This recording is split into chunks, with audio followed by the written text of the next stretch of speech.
বিসমিল্লাহির রহমানির রহিম। আসসালামু আলাইকুম। প্রিয় দেশবাসী সকলে কেমন আছেন? সবাইকে জানাই আমার পক্ষ থেকে আন্তরিক শুভেচ্ছা ও অভিনন্দন। আজ যোগাযোগ মন্ত্রী জুনাইদ পলক তিনি বলেছেন আজ ৩টা থেকে নেটওয়ার্ক উন্মুক্ত করে দেওয়া হবে। সবাই কথা বলতে পারবেন, ফেসবুক ইউটিউব সব চালাতে পারবেন এবং পাশাপাশি যারা আগে এই 10 দিন ধরে আপনারা চালাতে পারতেছেন না নেট, আপনাদেরকে 5 GB করে ফিরিয়ে দিবে। এইটা হলো আপনার আমার আই ওয়াশ করা, আমার আপনাকে ধোঁকা দেওয়া। তার এই 5 GB পেয়ে আমাদের জায়গার থেকে আমরা লড়া যাবে না, তাদের চোখে ধোঁকা, এই ধোঁকায় আমরা পড়া যাবে না, তাদের ফাঁদে পাও দেওয়া যাবে না। তারা 5 GB করে দিয়ে আমাকে আপনাকে বোঝাচ্ছে যে সরকার অনেক সহানুভূতি দেখাচ্ছে, সরকার আমাদেরকে 5 GB করে ফিরিয়ে দিয়েছে, আর কি করবে আমাদের জন্য সরকার। যারা আমার ভাইদেরকে হত্যা করেছে তার জরিমানা কি 5 GB ইন্টারনেট? না, এটা কখনো হইতে পারে না। যারা প্রবাসীদেরকে আজ 10-12 দিন যাবৎ পরিবারের থেকে বিচ্ছিন্ন রেখেছে, আমরা কথা বলতে পারতাছি না সঠিকভাবে, তার জরিমানা 5 GB ইন্টারনেট? না। আমার অনেক ভাই বোনেরা আমার দেশে তারা অনেকেই ইন্টারনেট কিনেছিল, তাদের ইন্টারনেটের মেয়াদগুলি চলে গিয়েছে, এখন আপনি 5 GB দিচ্ছেন। আমি বলতে চাই সকল দেশবাসীর উদ্দেশ্যে, আপনারা আপনাদের জায়গায় অটল থাকুন। আমাদের দাবি আদায়ের আগ পর্যন্ত আমরা তাদের ফাঁদে পাও দেওয়া যাবে না এবং আন্দোলন আমাদের চালিয়ে নিতে হবে। আর আমার প্রবাসীদের ভাইদের জন্য আমার জোরালো অনুরোধ থাকবে, আপনারা রেমিটেন্স যারা পাঠাইবেন কেউ ব্যাংকের মাধ্যমে পাঠাবেন না, লেনদেন ব্যাংকের মাধ্যমে করবেন না। এই ফেরাউনের উত্তরসূরি কোনো কিছু হইলেই আমাদের দেশে নেটের থেকে আমাদের দেশকে বিশ্বের বুকে আপনার বিচ্ছিন্ন করে দেয়। এই বিশ্বের বুকে নেটওয়ার্ক থেকে বিচ্ছিন্ন করে আমার দেশের ভাই বোনদেরকে হত্যা করে। তাই আমি বলতে চাই, আমাদের এই সময়, এই সুযোগ, আমাদের প্রতিভা, আমরা ব্যাংকের মাধ্যমে লেনদেন না করে এই ফেরাউনের উত্তরসূরি শেখ হাসিনাকে আমরা বুঝিয়ে দিতে চাই আমরা প্রবাসীরাও পারি। আমার পরিবারের সাথে কথা বলতে পারি না, আমার ছেলে মেয়ে বৌজির সাথে কথা বলতে পারি না, আমার কলিজার টুকরা সন্তানের সাথে কথা বলতে পারি না। তুমি কোনো কিছু হইলে নেটওয়ার্ক বন্ধ করে দাও, তুমি দেশের মানুষকে হত্যা করো। আর কালকে আরেকটা ভিডিওতে আমি বলেছিলাম আমার প্রবাসীদের 5টা দাবি মেনে নিতে হবে।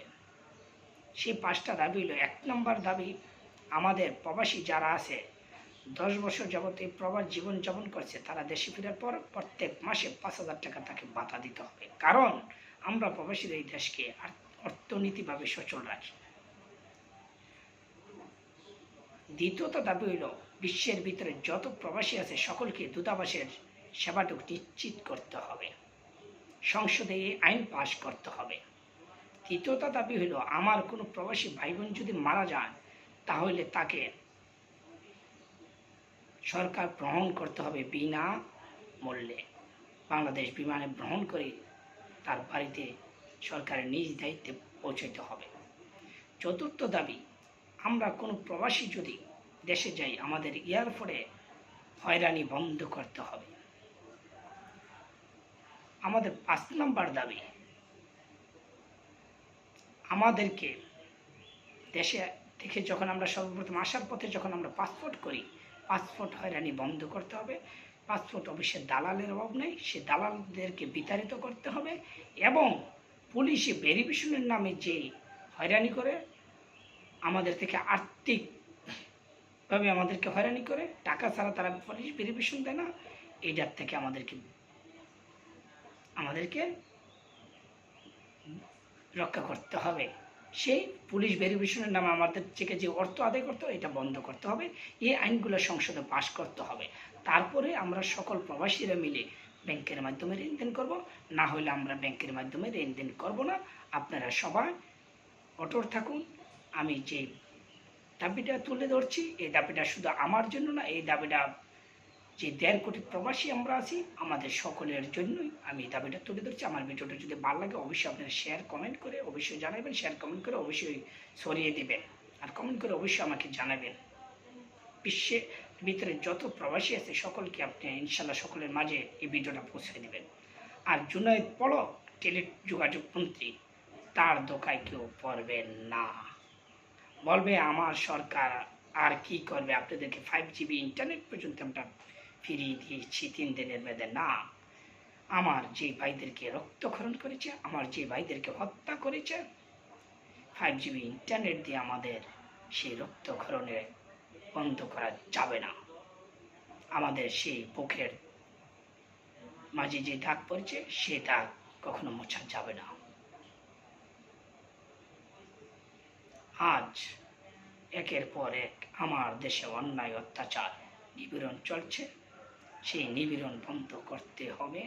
আমরা ফেরাউনের উত্তরসূরি থেকে আমরা মুক্তি চাই, মুক্তি চাই, আমরা গণতন্ত্র ফিরিয়ে চাই। আমার জীবনে আমি একবার ভোট দিয়েছিলাম 2008 সালে, তারপর আর ভোট দিতে পারি নাই।